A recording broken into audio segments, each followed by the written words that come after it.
எல்லாருக்கும் வணக்கம். ஸோ இந்த வீடியோவில் வந்து பார்த்தீங்கன்னா நம்ம ஸ்ட்ரிங் கிளாஸோட இன்பில்ட் மெத்தட்ஸ் பற்றி தான் பார்க்க போகிறோம். ஓகேவா? ஸோ இதை வந்து நான் ஸ்ட்ரிங் பில்டருக்கு அப்புறம் போடுறதுக்கான காரணம் வந்து பார்த்தீங்கன்னா, ஸோ நான் இந்த வீடியோ வந்து பார்த்தீங்கன்னா ஸ்ட்ரிங் கிளாஸ்க்கு அப்புறமே போட்டிருந்தேன். சில டெக்னிக்கல் இஷ்யூஸ்னால திருப்பி ரீஷூட் பண்ணுற மாதிரி ஆயிடுச்சு. ஸோ அதனால தான் இந்த வீடியோ வந்து நான் இந்த வீடியோ ஸ்ட்ரிங் பஃபருக்கு அப்புறம் போட்டிருக்கேன். ஸோ இது வந்து ஆக்சுவலாக ஸ்ட்ரிங் வீடியோக்கு அப்புறம் நீங்கள் இந்த வீடியோ பார்க்கணும். ஓகேவா? ஸோ நம்ம இன்பில்ட் மெத்தட்ஸ் பற்றி பார்த்துடலாம் ஸ்ட்ரிங் கிளாஸுக்குள்ளே. ஸோ ஜாவா டெவலப்பர்ஸ் ப்ரீடிஃபைன்டாக சிலதை இந்த ஸ்ட்ரிங் கிளாஸ்க்குள்ளே டிஃபைன் பண்ணிட்டு போயிருக்காங்க இல்லையா? ஸோ அப்படிப்பட்ட சில மெத்தட்ஸ் பற்றி தான் நம்ம இந்த வீடியோவில் பார்க்க போகிறோம். ஸோ சில மெத்தட்ஸ்லாம் பார்த்தீங்கன்னா length, char at, index of, last index, starts with, ends with. So இந்த எல்லா மெத்தட்ஸோட பிஹேவியரையும் நம்ம ஒரு எக்ஸாம்பிள் ப்ரோக்ராம் வச்சு பார்த்துடலாம். ஸோ அப்போ இது வந்து பார்த்தீங்கன்னா இன்பில்ட் மெத்தட்ஸோட சில டிக்ளரேஷன்ஸ் இங்கே இருக்குது. ஸோ இப்போ லென்த் அப்படின்ற மெத்தட் என்ன பண்ணோம்? ஒரு இன்டீஜர் வேல்யூவை ரிட்டர்ன் பண்ணோம். அதோட ஆக்சஸ் ஸ்பெசிஃபையர் என்ன? பப்ளிக். ஸோ இதே மாதிரி தான் இவ்வளோ மெத்தட்ஸும் இருக்குது. ஸோ இது எல்லாத்தையுமே வந்து பார்த்தீங்கன்னா நான் எங்கள் வாயால் சொல்கிறதோட ஒரு ப்ரோக்ராம் வச்சு காமிச்சேன்னா அது எப்படி ஒர்க் ஆகும்னு உங்களுக்கு தெரியும். ஓகே, இப்போ நம்ம ஸ்ட்ரிங் மெத்தட்ஸ்னு ஒரு கிளாஸ் கிரியேட் பண்ணியிருக்கோம். மெயின் மெத்தட்குள்ளே என்டர் ஆகிட்டோம். ஓகேவா? இப்போ நம்ம வந்து string str equal to hello comma Java program அப்படின்னு நம்ம ஒரு ஸ்ட்ரிங் கிரியேட் பண்ணியிருக்கோம். ஸோ நாங்கள் வந்து நியூ கீவேர்டு யூஸ் பண்ணல, நார்மலாக ஒரு லிட்ரலாக கிரியேட் பண்ணியிருக்கேன். ஸோ அப்போ இந்த strன்ற ஒரு ஆப்ஜெக்ட் எங்கே ஸ்டோர் ஆகும்? SCPக்குள்ளே ஸ்டோர் ஆகும். ஓகேவா? ஸோ அப்போது SCPக்குள்ளே str அப்படின்ற ஆப்ஜெக்டுள்ள hello comma space Java program exclamatory mark store ஆகிருக்கும். ஸோ மொத்தம் இதில் எத்தனை கேரக்டர்ஸ் இருக்குது அப்படின்னா 19 கேரக்டர்ஸ் இருக்குது. ஸோ சின்ஸ் இந்த ஸ்ட்ரிங் வந்து பார்த்தீங்கன்னா இண்டெக்ஸ் வந்து 0லேருந்து ஸ்டார்ட் ஆகும் அப்படின்றதுனால இங்கே 0 to 18 கேரக்டர்ஸ் இருக்குது. ஓகேவா? இப்போ நம்ம ஒரு மெத்தட்ஸை பற்றி பார்த்துடலாம். இப்போது நான் system.out.println ஆஃப் str.length ஆஃப் அப்படின்னு கொடுத்தனா என்ன ஆகும்? ஸோ இந்த இடத்துல நமக்கு என்னென்னு கிடைக்கும்? லென்த்து. இந்த மொத்த கேரக்டர்ஸ் எவ்வளோ இருக்குன்னு நம்ம சொன்னோம்? 19. ஸோ அப்போ நமக்கு லென்த் வந்து 19ன்றது தான் அவுட்புட்டாக கிடைக்கும். ஸோ இந்த லென்த்துன்ற மெத்தடோட ரிட்டர்ன் டைப் இன்டீஜர். ஸோ அதனால தான் இங்கே நமக்கு 19 கிடைக்குது. தென் str.carAt 0 அப்படின்னு கொடுத்துருக்கோம். ஸோ இந்த carAt அப்படின்ற மெத்தட் என்ன பண்ணும் அப்படின்னா ஒரு ஸ்பெசிஃபிக் இண்டெக்ஸில் இருக்கிற கேரக்டரை ரிட்டர்ன் பண்ணும். அப்போது நம்ம இங்கே 0ன்ற இண்டெக்ஸ் கொடுத்துருக்கிறதுனால 0ன்ற இண்டெக்ஸில் என்ன கேரக்டர் இருக்குது? H. ஸோ அப்போ நமக்கு அவுட்புட்டில் இங்கே Hன்னு கிடைக்கும். ஓகேவா? சாரி, இங்கே இல்லை, மேலே இங்கே Hன்னு கிடைக்கும். நெக்ஸ்ட்டு பாருங்கள், str.index of j. Index of method என்ன பண்ணோம் அப்படின்னா இந்த ஸ்பெசிஃபிக் கேரக்டரோட இண்டெக்ஸ் என்ன இண்டெக்ஸ்? ஸோ அப்போது அந்த இண்டெக்ஸ் எப்படின்னா ஃபஸ்ட் அக்கரன்ஸாக இருக்கும். இந்த ஜேன்ற கேரக்டர் இந்த ஹலோ ஜாவா ப்ரோக்ராமில் எங்கே ஃபஸ்ட்டு அக்கர் ஆகிருக்கு? ஸோ அப்போ லெஃப்ட் டு ரைட் நம்ம போகிறப்போ 7th இண்டெக்ஸில் ஜேன்றது அக்கர் ஆகிருக்கு. ஸோ அப்போ ஃபஸ்ட் அக்கரன்ஸ் என்னவோ அதோட இண்டெக்ஸ் தான் இங்கே கிடைக்கும். ஸோ அப்போ நமக்கு அவுட்புட்டில் 7 கிடைக்கும். str.last index ஆஃப் ஜின்னு தரும். லாஸ்ட் இண்டெக்ஸ்னால் என்ன? ஸோ இந்த ஜி எப்போ கடைசியாக அக்கர் ஆகிருக்கோ அந்த இண்டெக்ஸை ரிட்டர்ன் பண்ணணும்னு அர்த்தம். ஸோ அப்போ லாஸ்ட் இண்டெக்ஸ்னால் நம்ம லாஸ்ட்லேருந்து பார்த்துட்டு வரலாம், ரைட் டு லெஃப்ட்டு. ஸோ இங்கேருந்து பார்த்துட்டு வந்தீங்கன்னா ஜி ஃபஸ்ட்டாக 14th இண்டெக்ஸில் அக்கர் ஆகுது. ஸோ அப்போ நமக்கு அவுட்புட்டில் 14 அப்படின்னு கிடைக்கும். ஓகேவா? இப்போ இந்த ஸ்டார்ட்ஸ் வித், எண்ட்ஸ் வித்னு 2 மெத்தட் இருக்குது. இந்த ஸ்டார்ட்ஸ் வித் அப்படின்ற மெத்தட் ஒரு ஸ்பெசிஃபிக் ஸ்ட்ரிங் வேல்யூவோட நம்மளுடைய ஒரிஜினல் ஸ்ட்ரிங் ஸ்டார்ட் ஆகுதா அப்படின்னு செக் பண்ணும். இங்கே நான் ஸ்டார்ட்ஸ் வித் ஹலோன்னு கொடுத்துருக்கேன். str.starts with hello. அப்போது str ஒரிஜினல் ஸ்ட்ரிங் ஹலோன்ற கண்டென்ட்டோட ஸ்டார்ட் ஆகுதா அப்படின்னு நம்ம கேட்குறோம். அப்போ இதோட ரிட்டன் டைப் என்னவாக இருக்கும்? ஸ்டார்ட் ஆகுது இல்லை அப்படின்றது தானே இருக்கும். அப்போ ட்ரூ, ஃபால்ஸ்.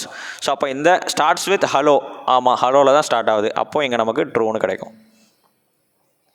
அதே மாதிரி str.ends with எக்ஸ்க்ளமேட்டரியான்னு கேட்குறோம். ஸோ அப்போ நம்மளுடைய ஒரிஜினல் ஸ்ட்ரிங் எக்ஸ்க்ளமேட்டரியா எண்டாக இருக்குது. ஆமாம். ஸோ அப்போனா இங்கேயும் ட்ரூன்னு கிடைக்கும். ஓகே, இப்போ str.substring ஆஃப் அப்படின்னு ஒரு மெத்தட் இருக்குது. சப்ஸ்ட்ரிங்னா என்ன? ஒரு ஸ்ட்ரிங்கோட ஒரு பார்ட்டு. ஓகேவா? ஸோ ஒரு பாதி பார்ட்டோ இல்லை அந்த ஸ்ட்ரிங்கில் ஒரு எக்ஸ்ட்ராக்ட் பண்ண போகிறே நம்ம ஒரு பார்ட்டு தான் சப்ஸ்ட்ரிங்னு சொல்லுவோம். ஸோ இங்கே நான் வந்து பார்த்தீங்கன்னா சப்ஸ்ட்ரிங் ஆஃப் 7ன்னு கொடுத்துருக்கேன். 7ன்றது என்ன? Index value. அப்போது ஸ்டார்டிங் இண்டெக்ஸ் 7ன்னு சொல்லியிருக்கேன், எண்டிங் இண்டெக்ஸ் நான் மென்ஷன் பண்ணல. அப்போது இங்கேருந்து பார்த்தீங்கன்னா 7th இண்டெக்ஸ் இங்கே இருக்குது. ஸோ நான் இங்கே எண்டிங் இண்டெக்ஸ் மென்ஷன் பண்ணியிருக்கேன்னா சப்ஸ்ட்ரிங் மெத்தடில் இல்லை. ஸோ அப்போனா என்ன பண்ணணும்னா இந்த 7லேருந்து என்டையர் ஸ்ட்ரிங்கே பிரிண்ட் பண்ணிடும். ஓகேவா? அப்போ நமக்கு இங்கே அவுட்புட் என்ன கிடைக்கும் அப்படின்னா ஜாவா ப்ரோக்ராம் அப்படின்னு தான் கிடைக்கும். ஸோ அப்போ 7th இண்டெக்ஸ்லேருந்து எண்ட் ஆஃப் த ஸ்ட்ரிங் வரைக்கும் நமக்கு இந்த சப்ஸ்ட்ரிங்ன்ற மெத்தட் பிரிண்ட் பண்ண போகுது. அதுவே நான் சப்ஸ்ட்ரிங் ஆஃப் 7,11 தள்ளுறேன். அப்போனா ஸ்டார்டிங் இண்டெக்ஸும் சொல்லிட்டேன், எண்டிங் இண்டெக்ஸும் சொல்லிட்டேன். ஸோ 7லேருந்து நீ 11 வரைக்கும் தரணும் அப்படின்னு. ஆனால் இந்த எண்டிங் இண்டெக்ஸ் எப்போவுமே பார்த்தீங்கன்னா ஒன்று மைனஸ் பண்ணி தான் JVM கன்சிடர் பண்ணிக்கும். அப்போ 7 to 11னா எது வரைக்கும் எடுத்துக்கும்? 7லேருந்து 10 வரைக்கும் எடுத்துக்கும். ஸோ 11 கொடுத்தோன்னா 10 வரைக்கும் எடுத்துக்கும், 12 கொடுத்தாலும் 11 வரைக்கும் எடுத்துக்கும். ஸோ நம்ம எண்டிங் இண்டெக்ஸ் என்ன தரமோ அதிலிருந்து ஒன்று மைனஸ் பண்ணி JVM கன்சிடர் பண்ணிக்கும். ஸோ அப்போ 7th இண்டெக்ஸ் எங்கே இருக்குது? இந்த J என்ற கேரக்டர் தான் 7th இண்டெக்ஸ். ஸோ அப்போ இங்கேருந்து 10th இண்டெக்ஸ் வரைக்கும் எடுத்துக்கும். 11 எடுக்காது, ஏன்னா லாஸ்ட் இண்டெக்ஸ் அதாவது எண்டிங் இண்டெக்ஸ் -1. ஸோ அப்போ நம்ம இங்கே அவுட்புட் வந்து பார்த்திங்கன்னா ஜாவா அப்படின்னு கிடைக்கும். ஸோ அப்போ சப்ஸ்ட்ரிங்லேயே 2 மெத்தட் இருக்குது. ஒன்று ஒரே ஒரு பொசிஷன் தருது. ஸோ அப்போ அது ஸ்டார்டிங் பொசிஷனாக கன்சிடர் பண்ணிக்கும். ஸ்டார்டிங் பொசிஷன் என்ன கொடுத்துருக்கோமோ அதிலிருந்து at the end of the string வரைக்கும் பிரிண்ட் பண்ணிடும். அதுவே ஸ்டார்டிங் அண்ட் எண்டிங் இண்டெக்ஸ் கொடுக்குறப்போ ஸ்டார்டிங் இண்டெக்ஸ் என்னவோ அதிலிருந்து ஸ்டார்ட் பண்ணி எண்டிங் இண்டெக்ஸ்லேருந்து ஒன்றை மைனஸ் பண்ணி அதோட எக்ஸ்ட்ராக்ட் பண்ணி பிரிண்ட் பண்ணிடும். ஓகேவா? ஓகே, இப்போ ரீப்ளேஸ்னு ஒரு மெத்தட் இருக்குது. என்ன பண்ணணும்னு பாருங்கள். இது str.replace of a with o. ஓகேவா? ஸோ அப்போ நம்மளோட ஒரிஜினல் ஸ்ட்ரிங்கில் எங்கெல்லாம் ஏ அக்கர் ஆகுதோ அங்கெல்லாம் ஓவாக நம்ம ரீப்ளேஸ் பண்ணணும். எங்கே ஏ அக்கர் ஆகுது? ஸோ இந்த இடத்துல ஒரு ஏ, இந்த இடத்துல ஒரு ஏ, தென் இந்த இடத்துல ஒரு ஏ அக்கர் ஆகுது. ஸோ அப்போ இந்த 3 ஏவுமே பார்த்தீங்கன்னா இப்போ ஓவாக ரீப்ளேஸ் ஆகிரும். அப்போது ஹலோ கமா ஸ்பேஸ் ஜாவா, அப்போ ஏக்கு பதிலாக ஜே ஓனா வந்துடும், திருப்பி ஏக்கு பதிலாக ஓ வரும், ப்ரோக்ராம் ஏக்கு பதிலாக ஓன்னு வரும். ஸோ இதான் வந்து பார்த்திங்கன்னா அவுட்புட்டாக கிடைக்கும். அப்போ ஒரு ஸ்பெசிஃபிக் கேரக்டரை நம்ம இன்னொரு கேரக்டராக ரீப்ளேஸ் பண்ண போகிறோம். அதுதான் இந்த ரீப்ளேஸ் மெத்தட் பண்ண போகுது. அது என்டையர் ஸ்ட்ரிங்கில் எங்கெல்லாம் அந்த கேரக்டர் அக்கர் ஆகுதோ அங்கே எல்லாத்துலேயும் ரீப்ளேஸ் பண்ணிடும். இப்போது அப்பர் கேஸ்னு ஒரு மெத்தட் இருக்குது. ஓகேவா? ஸோ 2 அப்பர் கேஸ் அப்படின்னா என்ன? என்டையர் ஸ்ட்ரிங்கே கம்ப்ளீட்டாக அப்பர் கேஸாக மாற்ற போகுது. அப்போனா நம்மளுடைய இங்கே இருக்கிற எல்லா லோவர் கேஸ் லெட்டர்ஸுமே அப்பர் கேஸாக மாறிடும். ஓகேவா? அப்போ இங்கே நமக்கு என்னென்னு கிடைக்கும்? ஹலோ ஸ்பேஸ்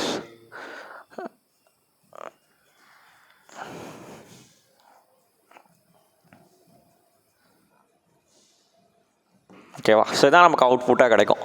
அப்போது 2 லோவர் கேஸ் அப்படின்னா என்ன பண்ணும்? மொத்த ஸ்ட்ரிங்கையும் கம்ப்ளீட்டாக லோவர் கேஸாக மாற்றிடும். அப்போ இந்த ஹெச்ல இருந்து ஆரம்பித்து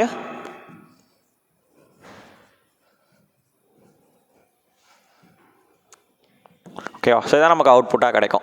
2 அப்பர் கேஸ்னால் கம்ப்ளீட்டாக அப்பர் கேஸ்லேயும், 2 லோவர் கேஸ்னால் கம்ப்ளீட்டாக லோவர் கேஸ்லேயும் சேஞ்ச் பண்ணி கொடுத்துரும் JVM. isEmpty அப்படின்னு ஒரு மெத்தட் இருக்குது, str.isEmptyன்னு. ஸோ இப்போ நம்மளுடைய ஒரிஜினல் ஸ்ட்ரிங் எம்டியாக இருக்கா? இல்லை. அதுக்குள்ளே நான் ஹலோ ஜாவா ப்ரோக்ராம்னு ஒரு ஸ்ட்ரிங் வேல்யூ கொடுத்துருக்கேன். அது இப்போதைக்கு எம்டியாக இல்லை. கரெக்டாக? ஸோ அப்போ இது isEmptyன்ற மெத்தட் என்ன பண்ண போகுதுன்னா நம்மளுடைய ஒரிஜினல் ஸ்ட்ரிங் எம்டியாக இருக்கா இல்லையா அப்படின்னு தான் செக் பண்ணி தரும். அப்போ இப்போதைக்கு நம்மளது எம்டியாக இல்லை அப்படின்றதுனால ஃபால்ஸ் அப்படின்னு நமக்கு கிடைக்கும். ஓகேவா? சப்போஸ் நான் இங்கே வந்து ஸ்ட்ரிங்கு str ஈக்குவல் டு எம்டியாக இப்படி டிக்ளேர் பண்ணிடுது. இப்போது str.isEmptyன்னு கால் பண்ணால் நமக்கு என்ன கிடைக்கும்? ட்ரூன்னு கிடைக்கும். ஏன்னா இப்போ எம்டியாக தானே இருக்குது, அதனால். ஓகேவா? ஸோ இந்த isEmpty மெத்தடை பற்றி உங்களுக்கு புரிஞ்சிருக்கும்னு நினைக்கிறேன். தென் வந்து ஈக்குவல்ஸ் அப்படின்னு ஒரு மெத்தட் இருக்குது. இந்த ஈக்குவல்ஸ் மெத்தட் என்ன பண்ணணும் நம்ம நிறைய தடவை பேசிட்டோம். ஸோ இப்போ இந்த ஈக்குவல்ஸ் ஸ்ட்ரிங் கிளாஸுக்குள்ளே 2 ஆப்ஜெக்டோட கண்டென்ட்டை கம்பேர் பண்ணணும்னு நம்ம சொல்லியிருந்தோம். இப்போ நம்ம strன்ற ஆப்ஜெக்ட்குள்ளே என்ன இருக்குது? ஹலோ ஜாவா ப்ரோக்ராமிங் இருக்குது.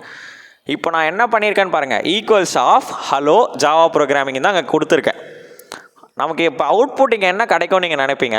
நமக்கு இந்த கண்டென்ட்டும் அந்த கண்டென்ட்டும் சேமாக தான் இருக்குது, ட்ரூன்னு தானே கிடைக்கும் அப்படின்னு நினைப்போம். பட் ஆனால் இந்த இடத்துல நமக்கு வந்து ஃபால்ஸ் கிடைக்கும்னு நான் சொல்கிறேன். ஏன்னா இந்த ஈக்குவல்ஸ் ஆஃப் மெத்தட் வந்து கேஸ் சென்சிட்டிவாக ஒர்க் ஆகும். ஸோ அப்போ நம்ம இங்கே ஒரிஜினல் ஸ்ட்ரிங்கில் ஹெச் வந்து அப்பர் கேஸில் இருக்குது, மீது எல்லாம் லோவர் கேஸில் இருக்குது. ஜே அப்பர் கேஸ், மீது எல்லாம் லோவர் கேஸாக இருக்குது. ஸோ அப்போனா இங்கேயும் ஹெச் வந்து அப்பர் கேஸில் இருக்கணும், ஜே வந்து அப்பர் கேஸில் இருக்கணும். ஆனால் இங்கே என்னவா இருக்குது? எல்லாமே ஹெச்சும் லோவர் கேஸ், ஜேவும் லோவர் கேஸா. அப்போ நமக்கு இங்கே இந்த இடத்துல என்ன கிடைக்கும்? ஃபால்ஸ்னு கிடைக்கும். ஓகேவா? ஸோ அப்போது வெறும் ஈக்குவல்ஸ் ஆஃப் மெத்தட் கேஸ் சென்சிட்டிவாக ஒர்க் ஆகும் அப்படின்றது தான் நான் சொல்ல வந்தது. இப்போது ஈக்குவல்ஸ் இக்னோர் கேஸ் அப்படின்னு நம்ம கொடுத்தோன்னா இந்த இடத்துல கேஸ் வந்து கன்சிடர் பண்ணிக்காது. அந்த கண்டென்ட்டும் இந்த கண்டென்ட்டும் சேமாக இருக்கான்னு மட்டும்தான் செக் பண்ணும். ஸோ அங்கேயும் ஹலோ ஜாவா ப்ரோக்ராமிங்னு இருக்கா, இங்கேயும் ஹலோ ஜாவா ப்ரோக்ராமிங்னு இருக்கா. அப்போ அங்கேயும் 19 கேரக்டர்ஸ், இங்கேயும் 19 கேரக்டர்ஸா, ஒரு கேரக்டரும் மேட்ச் ஆகுதா? அப்போது ஓகே, எனக்கு கேஸ்லாம் பிரச்சனை இல்லை, நீ அப்பர் கேஸாரு லோவர் கேஸாரு ஸோ இந்த இடத்துல நமக்கு ஈக்குவல் இக்னோர் கேஸ் வந்து ட்ரூன்னு கிடைக்கும். ஓகேவா? தென் கன்கேட் ஆஃப் அப்படின்னு ஒரு மெத்தட் இருக்குது. கன்கேட் ஆஃப்னா என்னென்னா, இப்போ ஆல்ரெடி ஒரு ஆப்ஜெக்ட் இருக்குது, என்னென்னு ஹலோ ஜாவா ப்ரோக்ராம் அப்படின்னு. இது கூட நம்ம வேறு ஏதாச்சும் எண்டில் மர்ஜ் பண்ணணும்னு நினச்சோன்னு வச்சுக்கோங்களேன். ஸோ அப்போ தான் இந்த கன்கேட் ஆஃப் மெத்தட் யூஸ் ஆகும்.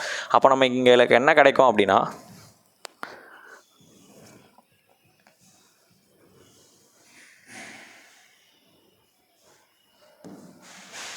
பை ப்ரோக்ராம் ப்ரொஃபஸர் அப்படின்னு கிடைக்கும். ஓகேவா?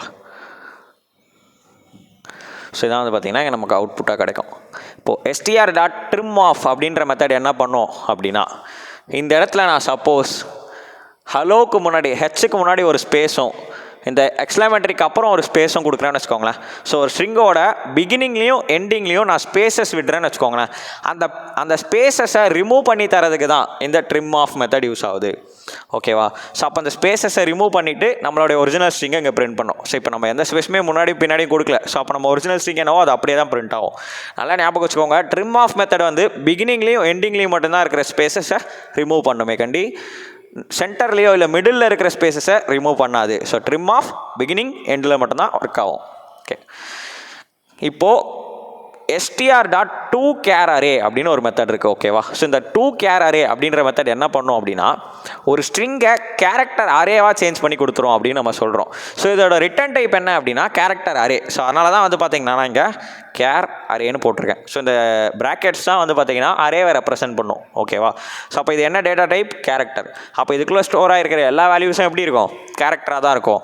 அப்போனா இந்த கேரக்டர் அரே எப்படி இருக்கும் அப்படின்னா, கேர் அரேன்றது அரேயோட நேம் ஈக்குவல் டு, ஸோ ஒரு கேரக்டராக இருக்கும், H comma E comma L comma L comma. So இந்த மாதிரி வந்து பார்த்திங்கன்னா ஒரு கேரக்டராக ரிட்டர்ன் பண்ணி கொடுத்துரும். ஓகேவா? ஸோ இப்போ இந்த மாதிரி கேரக்டர் அரேவாக நம்ம மாற்றி என்ன பண்ணலாம், ஃபர்தராக அந்த ஸ்ட்ரிங்கில் ஏதாச்சும் நம்ம மாடிஃபிகேஷன்ஸ் பண்ணோம், இல்லை வேறு ஏதாச்சும் அதில் மேனிப்புலேட் பண்ணணும், இதில் இருக்கிற வவல்ஸ் மட்டும் நம்ம பிரிண்ட் பண்ணோம் அப்படின்னா, ஸோ இண்டெக்ஸை ரேண்டமாக ஆக்சஸ் பண்ணிக்கலாம் நம்ம. இப்போது கேர் அரே ஆஃப் 0 அப்படின்னு கொடுத்தோன்னா நமக்கு இந்த ஹெச்ன்ற கேரக்டர் ரெட்ரீவ் ஆகி வரும். ஸோ அப்போ அது வந்து ஒரு அவ்வளோ இல்லையா நம்ம செக் பண்ணுறோம்னு நினைக்கிறோம். ஸோ இந்த மாதிரி வேறு ஏதாச்சும் எக்ஸ்ட்ரா வேலிடேஷன் பண்ணணும்னு நினைக்கிறப்போ இண்டெக்ஸ் பேஸ்டாக ஒரு ஸ்ட்ரிங்கை ஆக்சஸ் பண்ணுறதுக்கு தான் இந்த கேரக்டர் அரே யூஸ் ஆகுது. ஸோ அப்போ நம்ம இதை எப்படி அச்சீவ் பண்ணலாம்? toCharArray ஆஃப் அப்படின்ற மெத்தடை நம்மளுடைய ஒரிஜினல் ஸ்ட்ரிங்கில் யூஸ் பண்ணிக்கலாம். ஸோ இது வந்து ஒரு கேரக்டர் அரேவை ரிட்டர்ன் பண்ணும். ஸோ நம்ம அதை கேரக்டர் அரேவாக இங்கே ஸ்டோர் பண்ணிக்கணும். ஓகேவா? தென் வந்து பார்த்தீங்கன்னா ஸ்ப்ளிட்னு ஒரு மெத்தட் இருக்குது. ஓகேவா? ஸோ இந்த ஸ்ப்ளிட் அப்படின்ற மெத்தட் என்ன பண்ணும் அப்படின்னா, ஒரு எக்ஸ்பிரஷனை வச்சு அந்த டோட்டல் ஸ்ட்ரிங்கையும் ஸ்ப்ளிட் பண்ணி கொடுக்கும். ஓகேவா? ஸோ அதை வந்து செப்பரேட்டாக எக்ஸ்ட்ராக்ட் பண்ணி கொடுக்கும். அப்போது அதோட ஃபார்மட் பாருங்கள், அதோட ரிட்டர்ன் டைப் என்னென்னா ஸ்ட்ரிங் அரே. இங்கே எப்படி கேரக்டர் அரே பார்த்தோம், அதே மாதிரி இங்கே வந்து ஸ்ட்ரிங் அரேவாக இருக்கும். ஓகேவா? ஸோ அப்போ ஸ்ட்ரிங் அரேனா எப்படி? ஸோ இந்த ஜாவான்றது ஒரு ஸ்ட்ரிங்கு, ப்ரோக்ராமிங்கிறது ஒரு ஸ்ட்ரிங்கு, ப்ரொஃபஸர்ன்றது ஒரு ஸ்ட்ரிங்கு. ஸோ இந்த மாதிரி தனித்தனியாக ஸ்ட்ரிங் அரேவாக தரும். ஸோ அப்போ இது எல்லாமே பார்த்தீங்கன்னா இந்த ப்ராக்கெட்ஸ்குள்ளே இருக்கும். ஓகேவா? ஸோ இது எல்லாமே பார்த்தீங்கன்னா இப்படி இருக்கும். அப்போது இதில் இது 0th இண்டெக்ஸ், இது ஃபஸ்ட் இண்டெக்ஸ், இது செகண்ட் இண்டெக்ஸ், அந்த மாதிரி ஒர்க் ஆகும். ஸோ இப்போ பாருங்கள், string str equal to Java programming அப்படின்னு நான் போட்டிருக்கேன். ஓகேவா? So Java comma programming comma ப்ரொஃபஸர்னு போட்டிருக்கேன். இப்போது ஸ்ட்ரிங் அரே நான் இங்கே டிக்ளேர் பண்ணியிருக்கேன், S1 நேம் வச்சுருக்கேன். ஸ்ட்ரிங் அரே நான் இங்கே கிரியேட் பண்ணியிருக்கேன், S1ன்ற நேம் வச்சுருக்கேன். இப்போ நான் என்ன பண்ணுறேன் அப்படின்னா original string dot str dot split of கமான்னு கொடுத்துருக்கேன். ஸோ அப்போது நம்மளுடைய ஒரிஜினல் ஸ்ட்ரிங்கில் எங்கெல்லாம் இந்த கமா என்கவுண்டர் ஆகுதோ அதோடு அந்த ஸ்ட்ரிங்கை எக்ஸ்ட்ராக்ட் பண்ணிடு தனியாக. அதுக்கப்புறமா திருப்பி அந்த ஒர்க்கை பாரு, திருப்பி எக்ஸிக்யூட் பண்ணு. எங்கே காமா வருது, நெக்ஸ்ட் காமா இந்த இடத்துல. ஸோ அப்போ இந்த ப்ரோக்ராமிங்கை தனியாக எக்ஸ்ட்ராக்ட் பண்ணி கொடுத்துரு. திருப்பி எங்கே காமா வருது, இந்த இடத்துல. ஸோ அப்போ இதையும் தனியாக எக்ஸ்ட்ராக்ட் பண்ணி கொடுத்துரு. ஸோ அப்போ நம்ம ஒரு ஸ்ட்ரிங்கை ஸ்ப்ளிட் பண்ணணும்னு நினைக்கிறோம் ஒரு எக்ஸ்பிரஷனை வச்சு அப்படின்னா அந்த எக்ஸ்பிரஷன் என்ன, இந்த இடத்துல ஒரு காமா. ஸோ இந்த மாதிரி ஒரு எக்ஸ்பிரஷனை வச்சு நம்ம ஸ்ப்ளிட் பண்ணணும்னு நினைக்கிறப்போ இந்த ஸ்ப்ளிட் ஆஃப் மெத்தட் யூஸ் ஆகும். இது ரிட்டர்ன் பண்ண போகிற டைப் எப்படியே இருக்கும், அரே ஆஃப் ஸ்ட்ரிங்காக இருக்கும். ஓகேவா? ஸோ இப்போ இந்த அரே ஆஃப் ஸ்ட்ரிங்குக்குள்ளே இந்த 3 வேல்யூஸும் இப்படி வந்துடும். ஓகேவா? ஜாவா ப்ரோக்ராமிங் ப்ரொஃபஸர்னு தனித்தனியாக வந்துடும். இப்போ நான் இதை பிரிண்ட் பண்ணணும்னு ட்ரை பண்ணனா என்ன பண்ணலாம் அப்படின்னா ஒரு ஃபார் ஈச் லூப் யூஸ் பண்ணி பண்ணலாம்னு நான் சொல்கிறேன். இப்போது இந்த இடத்துல இந்த ஃபார் ஈச்சோட பிஹேவியர் எப்படி இருக்குன்னு பாருங்கள். ஃபார் ஸ்ட்ரிங்கு டேட்டா டைப், ஏன் உள்ளே இருக்கிற எல்லா வேல்யூஸுமே ஒரு ஸ்ட்ரிங் வேல்யூ. ஓகேவா? ஒரு வேரியபிள் ஐன்ற வேரியபிள். இந்த ஐன்ற வேரியபிள் என்ன பண்ண போகுது அப்படின்னா இந்த S1ன்ற கேரக்டர் ஸ்ட்ரிங் அரேக்குள்ளே இந்த S1ன்ற ஸ்ட்ரிங் அரே இருக்கு இல்லையா, ஸோ இந்த அரேக்குள்ளே இருக்கிற ஒரு எலமெண்ட்டாக எடுத்து இங்கே தரப்போகுது. அப்போது ஸ்ட்ரிங்கு ஐ கோலன் S1 கொடுத்துருக்கேன். இப்போ நம்ம என்ன பண்ணோம் அப்படின்னா ஃபஸ்ட்டு இந்த ஜாவான்றது இந்த S1க்குள்ளே லோட் ஆகிருக்கும். இது என்ன பண்ணோம் அப்படின்னா இந்த S1க்குள்ளே இருக்கிற ஜாவாவை ஐ கிட்ட தந்துட்டு ஐ இன்க்ரிமெண்ட் ஆகி இங்கே வந்துடும். ஓகேவா? அப்போ இந்த ஐ வந்து நம்ம என்ன பண்ணுறோம், உள்ளே வந்தோடனே பிரிண்ட் பண்ணிடுறோம். அப்போ நமக்கு அவுட்புட்டில் ஜாவான்றது பிரிண்ட் ஆயிரும். இப்போ வேறு என்ன ஸ்ப்ளிட் பண்ணி வச்சிருக்கேன் S1ல் ப்ரோக்ராமிங். அப்போ அந்த ப்ரோக்ராமிங் நெக்ஸ்ட் இங்கே என்கவுண்டர் ஆகும். அதை ஐ கிட்ட ட்ரான்ஸ்ஃபர் பண்ணிவிட்டு திருப்பி இது நம்ம நெக்ஸ்ட் ஒரு எலிமெண்ட்டுக்கு போயிடும். ஸோ இதே மாதிரி நம்ம உள்ளே வரோம், ஐயை பிரிண்ட் பண்ணுறோம். அப்போ ப்ரோக்ராமிங் அவுட்புட்டில் வந்துடும். இப்போ திருப்பி என்ன பண்ணோம், ப்ரொஃபஸர் அப்படின்றது இந்த S1ல் ஸ்டோர் ஆகும். தென் அது ஐ கிட்ட ட்ரான்ஸ்ஃபர் பண்ணிவிட்டு வேறு ஏதாச்சும் எலிமெண்ட் இருக்கான்னு பார்க்கும். இல்லைன்றப்போ நல்ல பாயிண்ட் பண்ணிக்கும். ஸோ திருப்பி நம்ம எஸ்ஓபி ஆஃப் ஐன்னு பிரிண்ட் பண்ணுறப்போ ப்ரொஃபஸர்னு பிரிண்ட் ஆகும். இதான் வந்து பார்த்தீங்கன்னா ஃபார் ஈச் லூப்போட பிஹேவியர். ஓகேவா? ஸோ அப்போ நம்ம ஒரு அரேவை ஃபார் ஈச் லூப்பை யூஸ் பண்ணி பிரிண்ட் பண்ணலாம். இது ஈஸியான ஒரு அப்ரோச்சாக இருக்கும். ஸோ ஸ்ட்ரிங் கிளாஸோட இன்பில்ட் மெத்தட்ஸ் இதை பற்றி நம்ம பார்த்தோம். அதோட பிஹேவியரையும் பார்த்தோம் ஒரு எக்ஸாம்பிள். தொடர்ந்து சப்போர்ட் பண்ணிகிட்டே இருங்க. நன்றி.